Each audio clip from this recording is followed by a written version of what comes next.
So good morning সবাইকে, শুভ সকাল। তো কী আর বলবো, সকাল সকাল উঠে গেছি। উঠে গিয়ে তো অনেক কাজ ছিল, ওই জন্যে বেশ মেঘলা মেঘলা তাড়াতাড়ি না সব কিছু রোদে করতে দিয়ে এবার ঘরগুলো পরিষ্কার করতে হবে। এদিকটা নোংরা হয়েছিল, সব কিছু রোদে দিলাম। রোদে দেওয়ার পরে ভালো করে সবকে রোদ থেকে নিয়ে এসে, যেহেতু ঝলমলে রোদ উঠেছিল আজকে, তো ভালো করে সব রোদে ফোদে দিয়ে ঠিকঠাক করে নিলাম।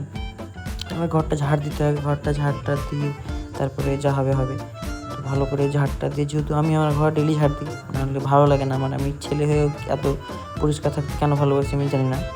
ঠিক আছে, বেশিরভাগ ছেলেরা দেখেছি পরিষ্কার থাকে না, বা তারা বাইরে গেলে বা তাদের মা বন্ধুদের ব্যাপারে আমার নিজের করতে খুব ভালো লাগে। তো যাই হোক, কিছু করার নেই। Neat and clean. একদম নিট অ্যান্ড ক্লিন, পরিষ্কার থাকলে আমার খুব সুন্দর লাগে ঘুমাতে। তারপরে একটু ইচ্ছা হয়েছিলো যা একটু বাইক রাইড করে আসি। একা একা ভালো লাগছিলো না, কোথায় যাবো জানা যাবো, এদিকে একটু ঘুরে টুরে আসি।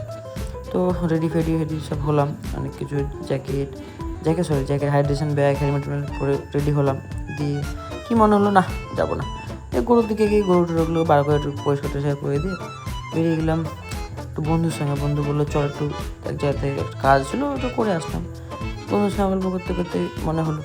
তো তারপরে বেরিয়েছিলাম মাঠের দিকে। তো মাঠে তো আজকে ঝমঝম করে বৃষ্টি একভাবে, বেশ খারাপই রাস্তা হয়ে গেছিলো। এই বৃষ্টি হলে খারাপ হয়ে যায়। তো তারপরে পৌঁছে গেছিলাম, এই যে চারিদিকে কাদা, আজকে আরেক্স নিয়ে আর ঠিক করতে দিয়েছিলেন, বুলেট নিয়ে। তো বোঝাগুলো বৃষ্টির কারণে প্রচণ্ড ভারী হয়ে গেছে। এই যে একটা বোঝা আমার তো চারটে মাথা খারাপ হয়ে গেলো। এই যে নেক্সট বোঝা কাটতেও মাথা খারাপ, ঘেমে পুরো চান হয়ে গেছি আমি। কিছু করার নেই, নিয়ে তো যেতেই হবে। তো হয়ে গেলো, এবার মেন জিনিস হচ্ছে নিয়ে যাওয়া। তো যাই হোক, এই যে হেঁচেটা ঝুলিয়ে দিয়েছিলাম। এই যে এখানে মানে কী বলবো, মাথা খারাপ হয়ে গেছিলো আমার, এখানে অনেকক্ষণ লেগে গেছিলো। তো ভাইগুলোর জন্য আমি গাড়িটা সহজে বার করতে পারলাম। তো যেহেতু কাদার মধ্যে দিয়ে বার করেছি, নোংরা তো হয়েছে, তো ধুয়ে দিতে হবে। কাদা হয়েছে, বুলেটটা বেশি যেহেতু বাবা চালায়, আরেকটা হলে কোনো অসুবিধা ছিল না। তারপরে সাবধান করে খেতে চলে এসেছিলাম। খুব খিদা পেয়েছিলো, যেহেতু সকালে সেভাবে খাওয়া দাওয়া হয়নি, কাজ করছিলাম। তারপরে পাশের বাড়ির একটা বনুকে দেখি, ও এই ধারে বসে বসে কী যে করছে ভগবান জানে। এখানে নিচে কাদা আছে, ও পড়লে যে কী হবে। তারপরে খেয়ে দিয়ে একটু শার্ট হয়েছিলাম, ভাবলাম ফোন দেখতে দেখতে ঘুমাবো।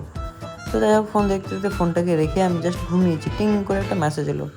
স্যার মেসেজ করে বললেন একটু পরে ক্লাস আছে। তো তখন বাজছিল 4:15 মতো, 4:45 থেকে ক্লাস। কিছু করার নেই, ক্লাস যখন বলেছে ক্লাস তো করতে হবেই। তারপর রেডি হয়ে গেলাম, যেহেতু কলেজের ক্লাস তো মিস করা যাবে না, অ্যাটেন্ডেন্স পুরো লাগবে, না হলে অসুবিধা আছে। তো তারপরে রেডি হয়ে গেলাম, রেডি হয়ে বসে গেছিলাম ক্লাস করতে। প্রচণ্ড খিদা পেয়েছিলো, কিন্তু কিছু করার নেই। বসে 4:30 থেকে মোটামুটি 6টা অবধি ক্লাস করলাম। তো ক্লাস করে ভেবেছিলাম যে কোথাও যাব, কিন্তু এই যে বুলেটটা ধুয়েছি, তো জল ঢুকেছিলো, জলগুলো বার করছিলাম স্টার্ট দিয়ে। অনেকক্ষণ ধরে বার করলাম, গরম টরম করে বার করে দিয়ে ভেবেছিলাম কোথাও যাবো, কিন্তু বাড়িতে কেউ ছিল না। তো আমার গাড়িতে বসে চা ঘোরাচ্ছি, কবে যাবো রাইডে যাবো এই নিয়ে ভাবছিলাম। তো চা ঘোরালাম, স্টার্ট দিলাম, ব্যাটারিটা একটু ডাউন হয়ে গেছে। লাইট ফাইটগুলো জ্বালিয়ে ফেলিয়ে দেখছিলাম যে ঠিক আছে কিনা। রাইড ধুয়ে মুছে তো রেখে দিয়েছি, দিয়ে শুয়ে ভাবছিলাম কবে রাইডে যাবো। তো এই যে গুছিয়ে টাছিয়ে আপাতত থাক, জামাটা পরে বেরালাম, ঘুরতে বেরাই। তো বেরিয়ে গেছিলাম হালকা করে। তো তা করতে করতে আবার স্যার মেসেজ করে বললো যে আবার ক্লাস আছে। তো আধেক রাস্তা থেকে ঘুরে এসে আবার ক্লাস করতে বসবো, লাইট টাইট চেলে নিই, যেহেতু ক্লাস আছে, কিছু করার নেই। তো আবার রেডি হয়ে যাচ্ছিলাম। ভালোই হয়েছিলো, 7:30টা পড়েছিলাম, ওই জন্য একটু সুবিধাই হলো। তো আবার 7:30 ক্লাস করার জন্য বসে গেছিলাম। তো ক্লাস করা হয়ে গেলো। আজকে তো হালত খারাপ হয়ে গেলো, 4 ঘন্টা মাথা খারাপ হয়ে গেছে। খাওয়া দাওয়া হলো। তো আজকের মতো এতটাই, আবার কালকে দেখা হচ্ছে, বাই বাই।